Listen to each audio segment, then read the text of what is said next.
Hello, আসসালামু আলাইকুম। আমরা রাইট ফ্রম ভার্বসের 11 নম্বর এক্সামের প্রশ্ন সলভ করব। তো এখানে দেখেন এই প্রশ্নটা কি সঠিক আছে কি ভুল আছে আমরা দেখব।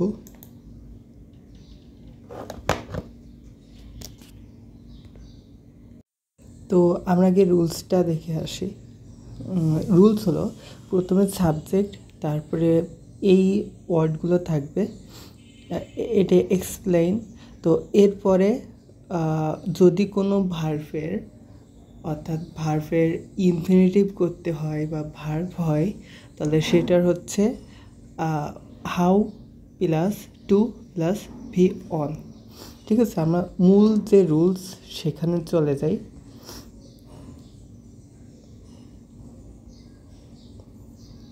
তো এই দেখেন এখানে লেখা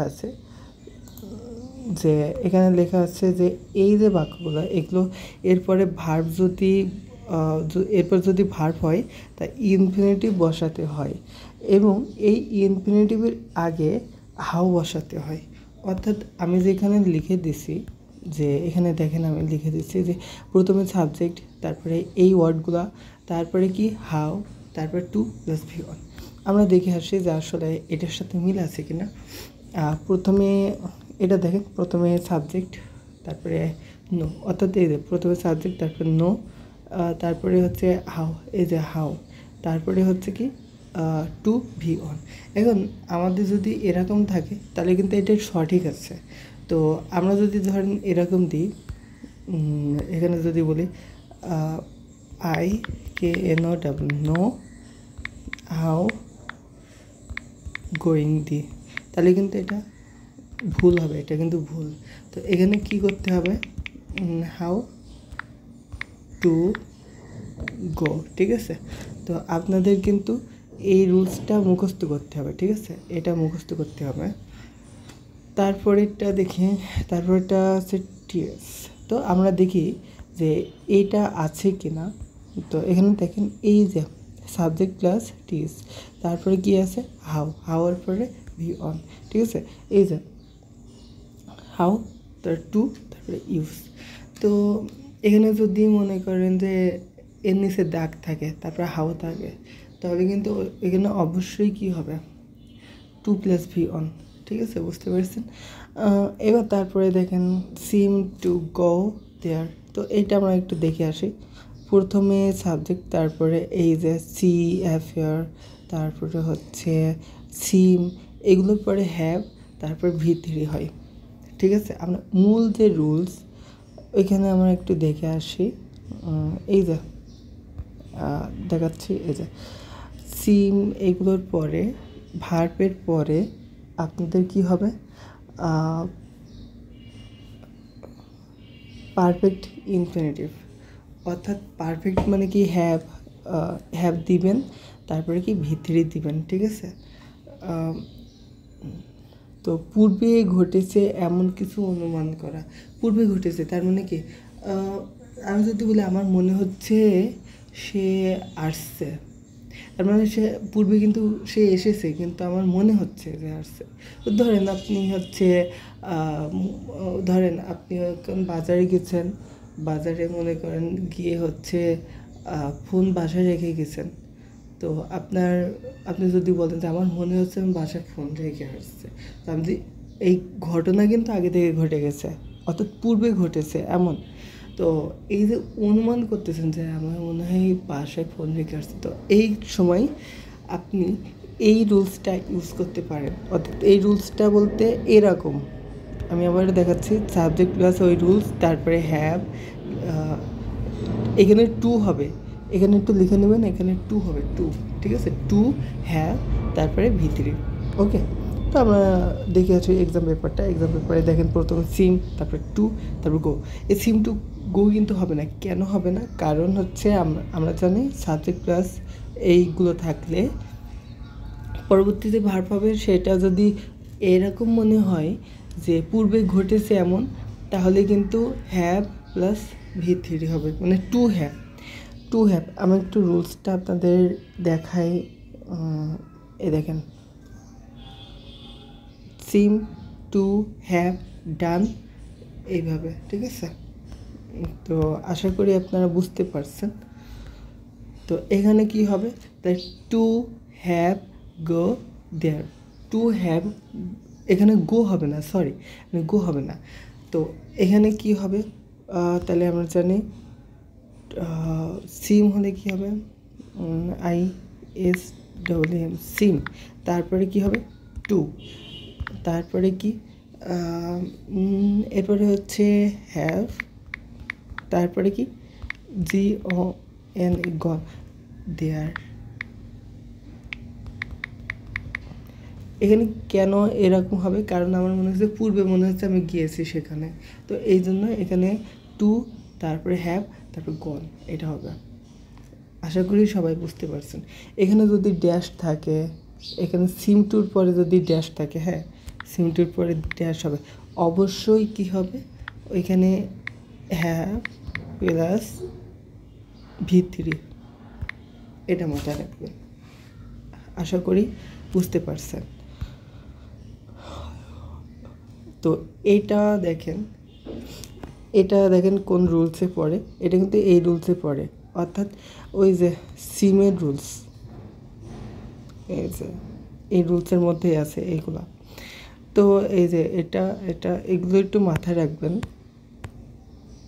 তো দেখেন এখানে কি আছে, তো এখানে কি হবে, এখানে হচ্ছে অ্যাফেয়ার, তারপরে কি হবে, এখানে কিন্তু এস আছে, এই এসটা কিন্তু এস হবে, ঠিক আছে? এস কারণ কেন হয়েছে, কারণ এটা থার্ড পারসন সিঙ্গুলার, এই জন্য। তাহলে এরপরে আবার আরেকটা জিনিস, এটা কিন্তু থার্ড পারসনও হতে পারে, ঠিক আছে? ওই থার্ড পারসন না, এটা কিন্তু পাস্ট টেন্সেও হতে পারে, এটা মাথায় রাখবেন। অর্থাৎ এই রুলস কিন্তু পাস্ট টেন্সেও হতে পারে, এটাও মাথায় রাখবেন। তারপরে এরপরে কি হবে, টু হবে। তারপরে কি হবে, টু, তারপরে হ্যাভ প্লাস ভিতে। তাহলে এরপরে হচ্ছে টু দিব, অ্যাপারেন্স টু, তারপরে হ্যাভ, তারপরে ট্রাইং আছে, তাহলে এর V3 করে ট্রাই, এভাবে করে দিব, V3 করে দিব। তারপরে কি আছে, হি ইজ সাপোজ টু থাকলে আমাদের কি হয়, আমরা একটু রুলস দেখে আসি। সাপোজ টু,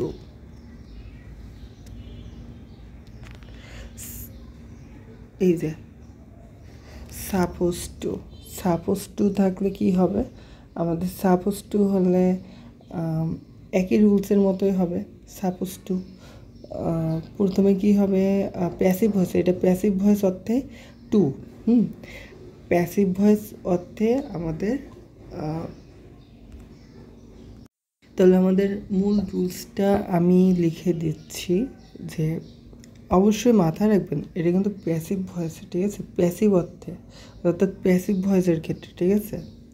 প্যাসিভ ভয়েসের ক্ষেত্রে কি হবে সেটা আমি লিখে দিচ্ছি। মানে অ্যাক্টিভ, যদি বাক্যটা অ্যাক্টিভ হয় তাহলে কি হবে, আর প্যাসিভ হলে কি হবে, যদি এটা অ্যাক্টিভ হয়, ACTIV, অ্যাক্টিভ হয়, অর্থাৎ সাবজেক্ট প্লাস ওই ভার্বগুলা হয়, তারপরে কি হবে, আমি আবার চলে যাই, সাবজেক্ট প্লাস এই ভার্বগুলা, ঠিক আছে? তারপরে কি হবে, তারপরে হ্যাভ প্লাস ভিতরে, এখানে টু হ্যাভ প্লাস ভিতরে, এটা হবে। আর সেটা যদি এটা প্যাসিভ হয় তাহলে কি হবে, সাবজেক্ট প্লাস, তো প্যাসিভ হলে কি হবে সেটা আমি লিখে দিচ্ছি আপনাদেরকে। প্যাসিভ হলে হচ্ছে সাবজেক্ট প্লাস সাহায্যকারী ভার্ব, এখানে লিখবেন সাহায্যকারী ভার্ব বা অক্সিলারি ভার্ব, হ্যাঁ, এখানে AUXI, অক্সিলারি ভার্ব, হ্যাঁ, অক্সিলারি ভার্ব। তারপরে কি হবে, ভিতরে, তারপরে কি হবে, তারপরে হচ্ছে টু, তারপরে হ্যাভ, তারপরে বিন, তারপরে ভিতরে, তারপরে বাদ বাকি অংশ যা থাকবে তাই, ঠিক আছে। তো আপনি যদি এরকম কোনো দেখেন যে ওখানে হচ্ছে এইগুলো আছে, সাবজেক্টের পরে এইগুলো আছে, তো আপনি মাথায় রাখবেন এটা কি অ্যাক্টিভ নাকি প্যাসিভ। অ্যাক্টিভ হলে আপনি ওটা হচ্ছে হ্যাভ প্লাস ভিতরি করে দিবেন, আর ওটা প্যাসিভ হলে হ্যাভ বিন প্লাস ভিতরি, ঠিক আছে।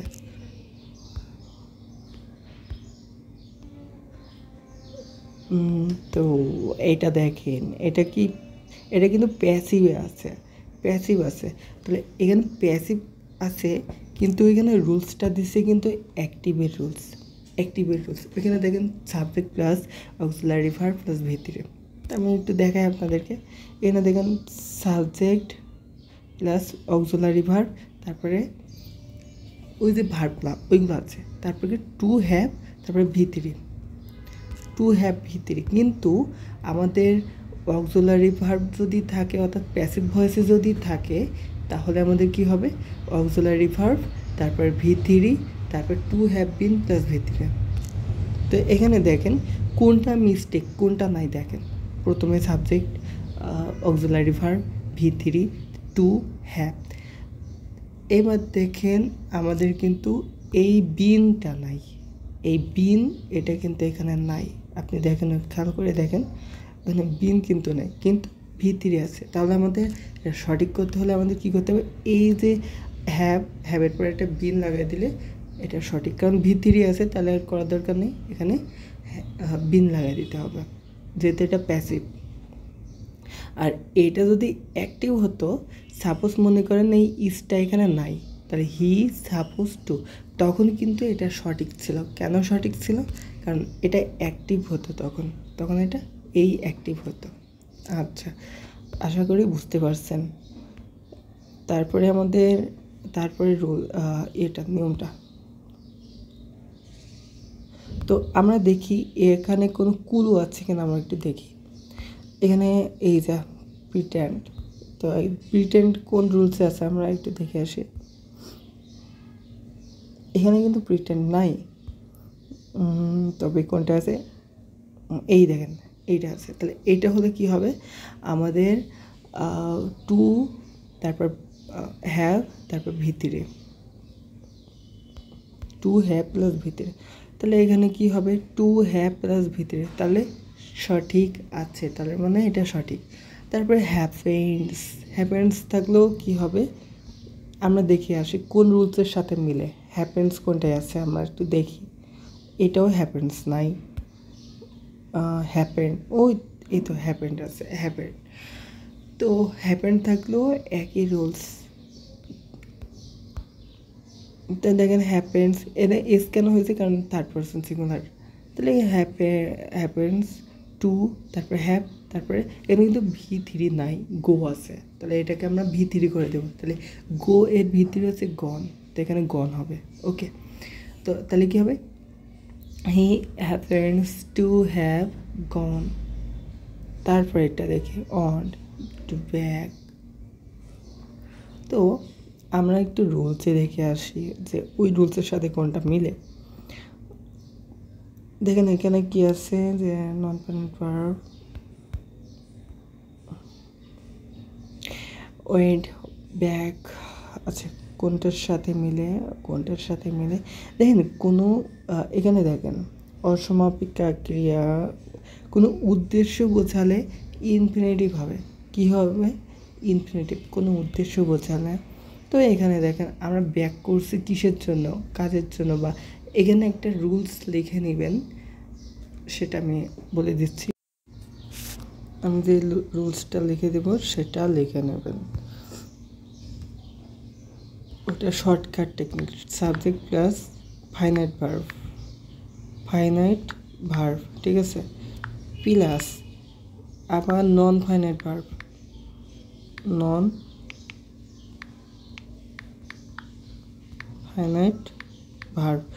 অর্থাৎ নন ফাইনাইট ভার্ব, অর্থাৎ এখানে এইটা হওয়ার সম্ভাবনা সব থেকে বেশি। এটা একটু টিপস হিসেবে লিখে নেন, টু প্লাস ভি অন যদি থাকে, এবং এরপরে যদি কোনো ভার্ব হয়, অর্থাৎ প্রথমে সাবজেক্ট, তারপরে ফাইনাইট ভার্ব, তারপরে নন ফাইনাইট ভার্ব, তারপরে যদি কোনো ভার্ব থাকে। তো এখানে দেখেন প্রথমে সাবজেক্ট, সাবজেক্ট, তারপরে দেখেন ফাইনাইট ভার্ব এটা, তারপরে দেখেন এখানে দেখেন কি আছে, নন ফাইনাইট ভার্ব, এই যে নন ফাইনাইট ভার্ব, এই যে টু ওয়ার্ক। ঠিক আছে, এই যে দুইটা, এটা একটা ফাইনাইট ভার্ব হিসেবে কাজ করছে, কিন্তু এইখানে টু ওয়ার্ক আছে, টু ওয়ার্ক এখানে নন ফাইনাইট ভার্ব, তারপরে কি আছে, একটা ভার্ব আছে, তাহলে এই ভার্বটা তখন আইএনজি হয়ে যাবে, তাহলে ভার্ব প্লাস আইএনজি হয়ে যাবে। এরপরে যদি কোনো ভার্ব থাকে,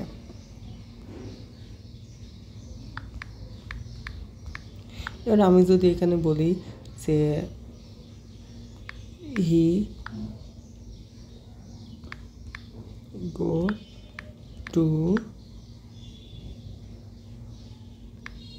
টু, মানে সে গোস টু, মানে সে যায় কি করতে, কি করতে মেকিং ডিনার বানাতে যাই, মানে কি করতে যাই, ডিনার বানাতে। এখানে যদি মেক থাকে, মেক দিলে কিন্তু এটা ভুল, এখানে কি হবে, মেকিং হবে, মেকিং। ঠিক আছে, তো বুঝতে পারছেন, প্রথমে সাবজেক্ট, তারপর ফাইনাইট ভার্ব, তারপর নন ফাইনাইট ভার্ব, এই যে টু নন ফাইনাইট ভার্ব, তারপরে একটা ভার্ব আছে, এটা ভার্ব প্লাস আইএনজি। তো এটা মাথায় রাখবেন। তাহলে এখানে হবে ক্লোজিং দ্য ডোর। তারপরে এখানে কোনো উদ্দেশ্য বোঝাতে কি হবে, টু হবে। এখানে কেন টু হয়েছে, কারণ এটা উদ্দেশ্য, সে কী করতে যায়, সে বই কিনতে যায়, উদ্দেশ্য বোঝালে টু হবে। আর তাছাড়া উদ্দেশ্য যদি না বোঝায় তাহলে এখানে ভার্ব প্লাস আইএনজি। তো দেখেন এখানে সাবজেক্ট, তারপরে কি নন ফাইনাইট ভার্ব, তারপরে টু, কিন্তু এখানেও নন ফাইনাইট ভার্ব আছে, কিন্তু এখানে যদি উদ্দেশ্য বোঝাই তাহলে কিন্তু এখানে টু ক্লোজ হবে, আর এখানে যদি উদ্দেশ্য না বোঝায় তাহলে ভার্ব প্লাস আইএনজি। ঠিক আছে, তো এখানে একইভাবে আছে, উদ্দেশ্য বোঝাচ্ছে না বাট নর্মালি বোঝাচ্ছে, তাহলে এখানে সিলেবল। ওকে, উদ্দেশ্য কোনগুলা, উদ্দেশ্য বলতে কোনো কারণ থাকবে, অর্থাৎ কারণ থাকবে যার পরবর্তীতে আপনি এর সুফল ভোগ করবেন, এরকম একটা উদ্দেশ্য। ঠিক আছে, তাহলে এখানে 2+B1 হবে। তো আশা করি সবাই বুঝতে পারছেন। তো আজকের ক্লাস এই পর্যন্ত।